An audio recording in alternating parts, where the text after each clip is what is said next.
नमस्कार. मी शिल्पा भालेराव. आत्ताच निसर्ग मित्राचा कोर्स मी कंप्लीट करते आहे या वर्षभराचा. आपण जे काम करतो आहे याच ह्याच्यामध्ये निसर्गाच्यामध्ये सानिध्यात राहून जे काम करतो आहे तर ते परिपूर्ण वाटत नव्हतं. तर ते परिपूर्ण वाटण्यासाठी खरं तर मी भटकाकांच्या संपर्कात येऊन त्यांच्याबरोबर राहून जे आपण म्हणतो की गृही राहून जे शिक्षण घेणं असतं त्या पद्धतीने ते करायला बघते आहे. आणि खरंच तो अनुभव म्हणजे शब्दात न म्हणता येण्यासारखा आहे. हे अत्यंत म्हणजे खऱ्या भावना आहेत. माझ्या खूप वर्षापासून इच्छा होती की काकांबरोबर काम नाही करता आलं तरी त्यांच्याकडून काही गोष्टी शिकाव्यात.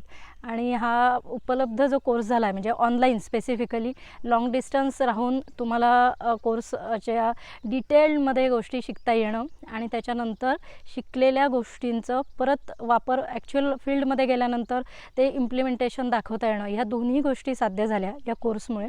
आणि लिटरली ज्या दिवशी म्हणजे फार्मच्या ह्याच्यासाठी जेव्हा मी आलो त्यावेळेला आतमध्ये म्हणजे एंट्रीलाच इतकं सुदीन फील झालं की आपण ह्याच इकोसिस्टीममधला एक भाग आहोत आणि ती अन्नसाखळी आतमध्ये आहे आणि आपल्याला त्याच्याबरोबरच मर्ज राहून त्याच्याबरोबरच जायचं आहे. सो त्याच्यातला एक भाग होण्याचा जो विचार आहे आणि तो जास्त स्ट्रॉंग होत गेला आत गेल्यानंतर.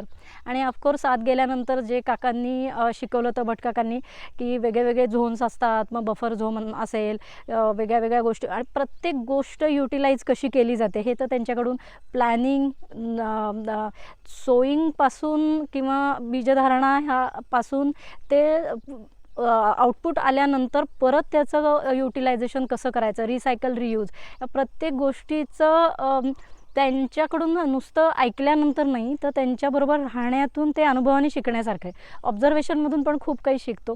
खरं तर ना शब्दात आणि इतक्या कमी वेळात सांगणं अवघड आहे. म्हणजे नक्कीच प्रत्येकाने तो एक्सपिरियन्स घ्यायला पाहिजे. आणि म्हणजे मी तर खरंच खूप खुश झाले कारण अनुभव आपल्याला पुढे घेऊन जातो पण त्याच्याबरोबर गुरुकडून मिळणाऱ्या काही गोष्टी आपल्याबरोबर जर आल्या, आशीर्वादाबरोबरच जर आल्या तर आपण खूप चांगल्या पद्धतीने काम करू शकतो आपल्याच बागेत किंवा दुसऱ्यांच्याही बागेत, जे मी करते. धन्यवाद.